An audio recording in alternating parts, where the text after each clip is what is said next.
como nós temos de caber em algum lado, sim, mas é melhor que estarem. Doutor João Figueira, em condições é que classifica o funcionamento neste momento aqui dos serviços de oftalmologia?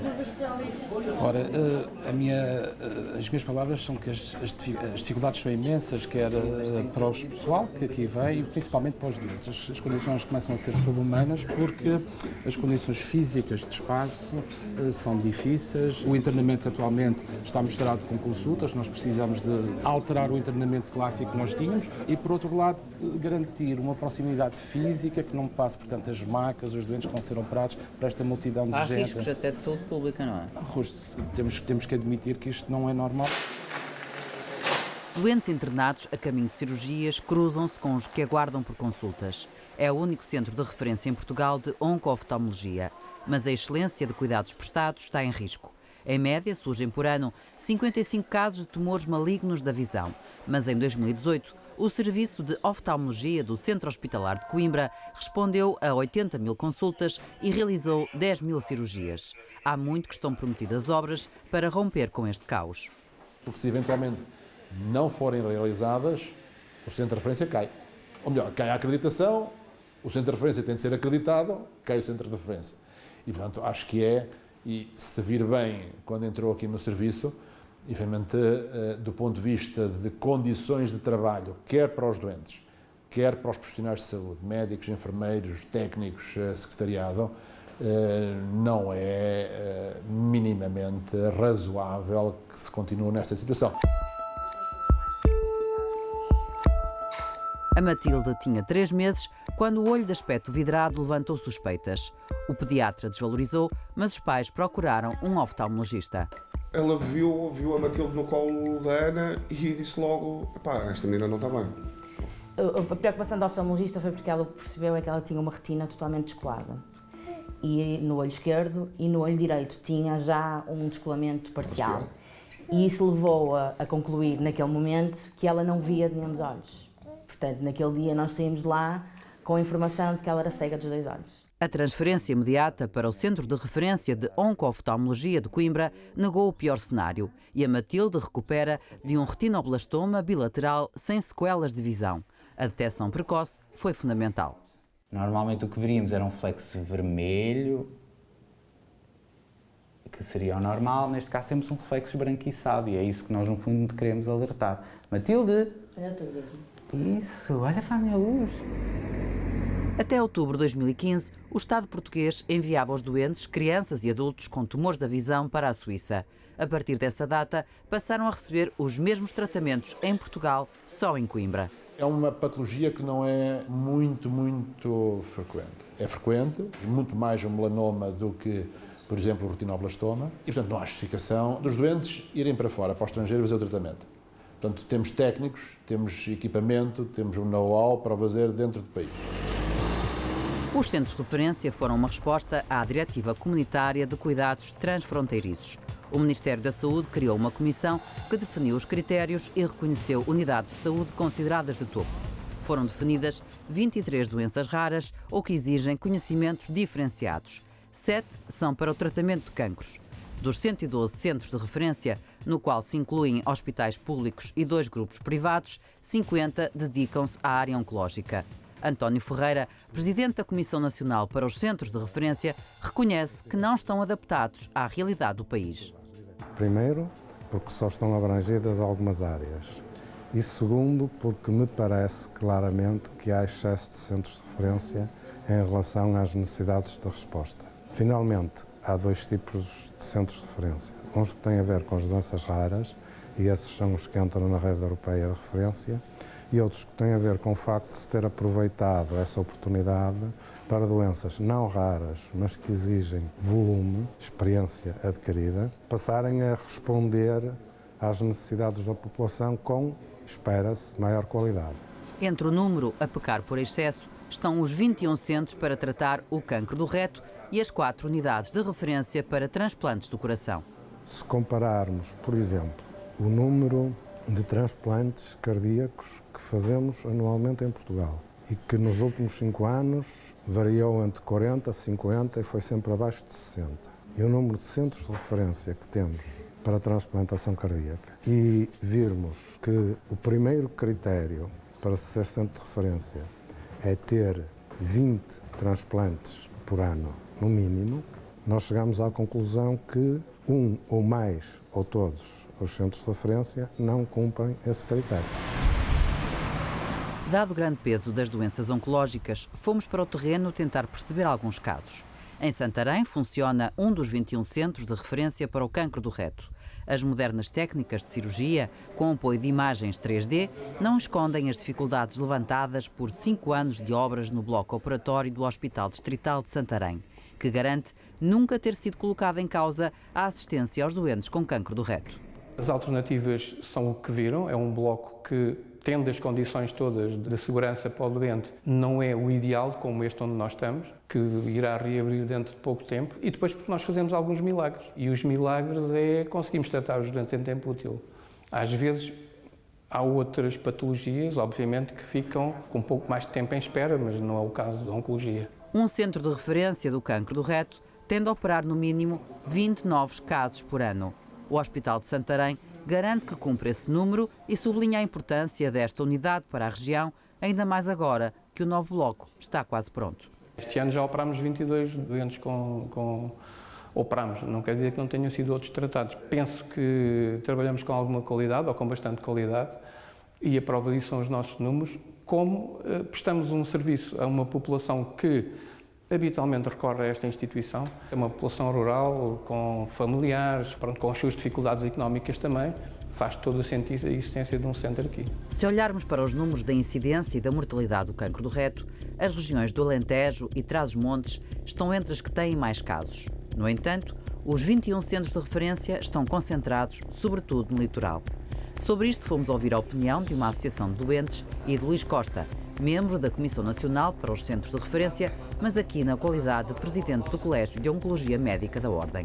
Acho que a parte mais difícil é nós conseguirmos aliar a diferenciação e, portanto, a inovação com a acessibilidade à mesma inovação nos diferentes pontos do país. Não é um assunto fácil, mas pode haver propostas interessantes para tentar conseguir que as pessoas, que onde quer que estejam, mais no interior, menos no interior, tenham acesso à melhor decisão. E que depois a execução dessa decisão, com critérios bem estabelecidos, se possa verificar se deve ser feita com proximidade ou não. A pessoa deve se deslocar para um centro de referência.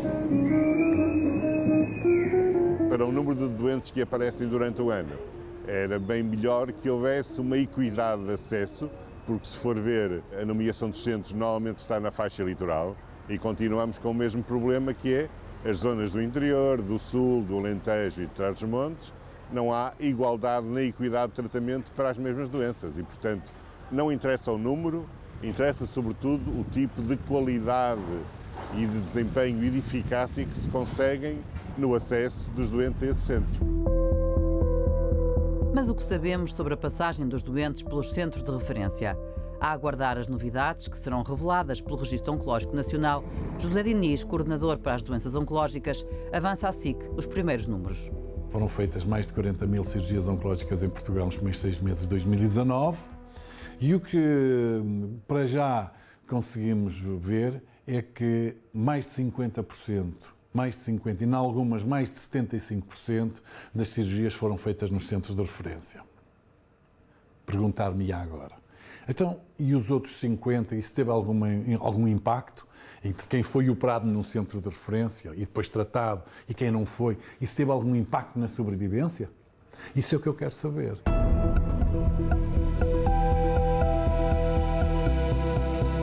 O Hospital Corri Cabral está entre as 10 unidades consideradas de maior qualidade para o tratamento do cancro hepatobilopancreático. A chegada há um ano da Nexaris, que combina angiografia com TAC, foi um passo de gigante até a nível europeu. Os doentes vêm a ser tratados pela primeira vez e com a possibilidade que nós temos de efetivamente perceber todos os ramos que irrigam aquele tumor e que nós vamos ter que tratar e no final do procedimento nós sabemos que efetivamente tratamos. Ao fim do ano, o que é que acontece? Nós tratamos mais doentes pela primeira vez e menos doentes a serem retratados segunda e terceira vez. Apesar de serem conhecidas as valências do Corri Cabral no tratamento deste tipo de tumores, o coordenador do centro faz uma revelação à SIC. Chegam ao Corri Cabral doentes tarde demais por terem sido tratados em hospitais que não são centro de referência. Tenho conhecimento que alguns hospitais ainda fazem cirurgias altamente complexas e com resultados muito duvidosos. E penso que caberia ao Ministério a proibição exata destes doentes serem tratados nesses hospitais. Há doentes a correrem riscos? Há doentes a correr risco, há doentes a ter uma mortalidade muito rápida porque foram mal conduzidos. Eu não tenho dúvidas disso. Quando eu saí. Eduardo Barroso falou à nossa reportagem enquanto cirurgião.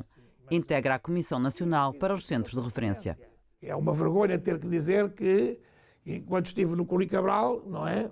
Até há bem pouco tempo, infelizmente, tínhamos que receber muitas complicações de outros hospitais, alguns mesmo de hospitais privados, em que depois de sugarem todo o dinheirinho aos doentes que era possível para poderem, das complicações, acabavam depois a ser enviados para o hospital público. Na cirurgia hepatobiliopancreática, na cirurgia do esófago, noutros tipos de abordagens, não há absolutamente nenhuma discussão, tal como nos transplantes cardíacos, que os doentes devem ser referenciados exclusivamente para centros de referência. É inaceitável que um hospital que não tenha as condições adequadas, quer em termos estruturais, quer em termos humanos, faça uma cirurgia desse nível e não faça a transferência dos doentes para os centros de referência.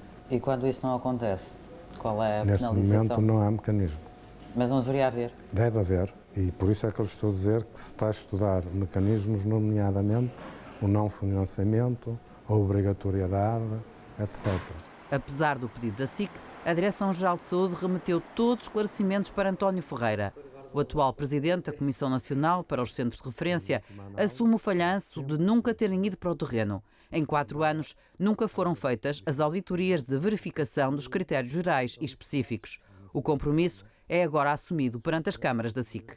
Se até ao final do ano essa avaliação estiver no terreno, eu não serei presidente da Comissão Nacional para os Centros de Referência.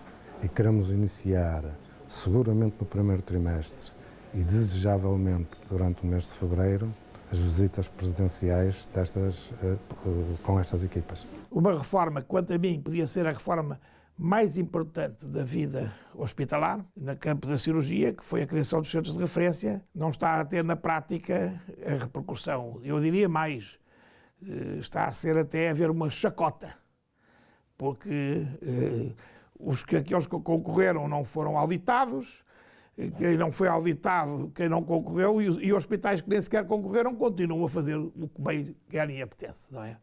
O que é mau. A Ordem pôs à disposição de todos os seus meios que tem pessoas para ajudar para a auditoria, tem o seu Conselho Nacional de Qualidade que funciona e que fez grandes cursos de auditores, tem os seus colégios que nas suas áreas também poderão colaborar para essas auditorias. Se isto não damos um prazo, demitimos todos. Como é que a Ordem dos Médicos pactuou com isto durante anos? A Comissão não tem tido condições. Condições é que faltaram? Condições de meios que nos ajudem, porque nós somos 10 pessoas ou 12 e precisamos de meios técnicos que nos ajudem a montar o sistema de se fazer auditorias e de ir. As equipas de auditores vão começar a ser constituídas e a estratégia já está definida. Ir para o terreno com equipas que vão avaliar de uma forma que permita sindicância, se as condições se mantêm, se sempre existiram, se entretanto deixaram de existir e porquê. E com base nisso e com base numa reavaliação da necessidade do número de centros, propor ao Governo a estratégia para os mesmos, nomeadamente, eventualmente, propor, espero eu, encerramento de centros, porque o volume das patologias não o exige ou porque as suas condições de funcionamento não cumprem as normas exigíveis. O mapa dos centros de referência vai sofrer alterações, já que a Comissão Nacional deverá recomendar ao Governo o encerramento de vários.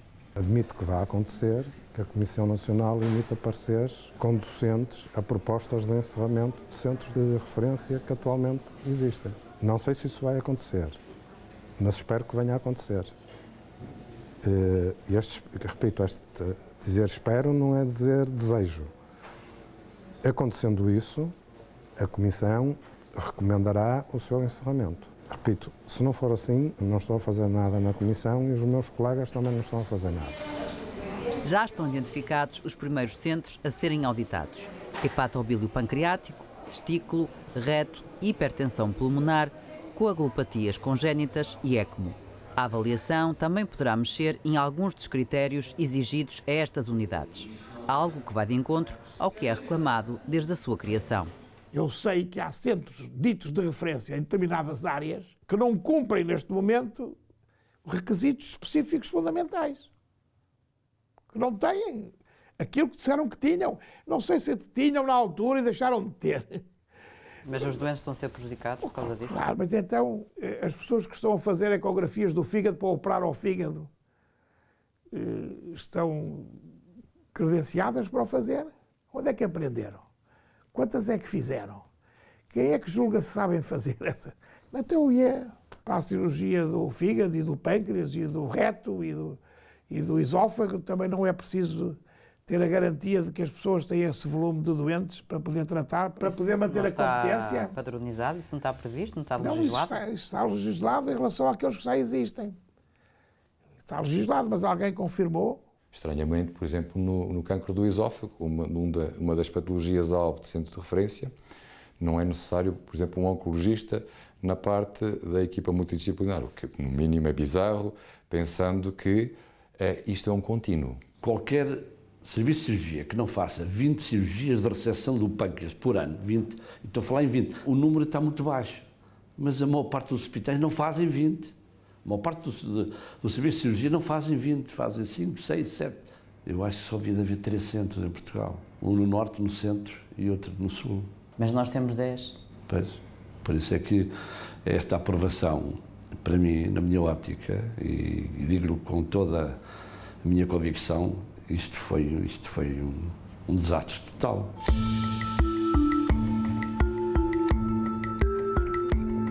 Quando a referenciação de doentes funciona, estes serviços notam um crescimento de doentes. O Centro de Referência de Sarcomas do IPO do Porto é um desses casos.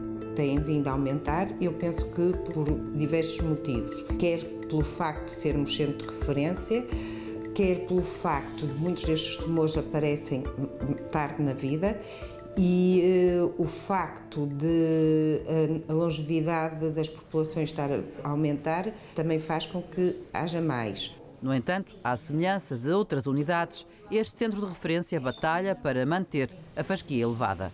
Falta-me gente, mas estão pedidas vagas, já de acordo com as necessidades, estão pedidos cirurgiões, estão pedidos ortopedistas e eu penso que os vamos ter. Temos necessidade de mais camas e temos necessidade de não receber doentes que não são para o centro de referência, para que as camas fiquem disponibilizadas para tratar a procura que a gente tem. Neste momento nós temos problemas com o recrutamento de profissionais, mesmo depois de termos as autorizações governamentais previstas. Não é? Nós temos dificuldade em recrutar profissionais para determinadas áreas, porque a atração pelos hospitais privados é muito grande do ponto de vista financeiro. O IPO de Lisboa, tal como outros hospitais com centros de referência, recebe uma majoração por doentes tratados. Neste momento, levanta-se a discussão sobre o resultado desses incentivos financeiros. Se há coisa que a malha de critérios e de exigências para ter um centro de referência nos trouxe, foi uma exigência connosco próprios e, portanto, uma forma de olhar para o tratamento dos doentes da forma mais otimizada possível. Isto, de uma maneira geral, não leva a mais despesa, leva a menos. Eu acho que é muito importante passar dessa fase, quer dizer, da fase do pagamento em volume para o pagamento da qualidade em relação a como são feitas as coisas. Não só a auditoria da qualidade feita por colegas e por pares em relação a essa área, mas por próprio doente. Nós precisamos de uma contratação especializada para centros de referência.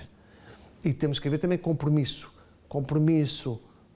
até deveria haver compromisso de quem é contratado, para que possa corresponder por um período de número de anos àquele objetivo para o qual foi contratado, naquela instituição. Perceber do ponto de vista geográfico, com informação que também não temos e que não é credível, onde é que há o equipamento X ou o Y ou Z, onde é que há necessidade, onde é que há o levantamento daquilo que é a nossa capacidade instalada em termos humanos, em termos tecnológicos, onde é que temos, por exemplo, as maiores incidências e depois, a partir daí, desenhar um plano conjunto.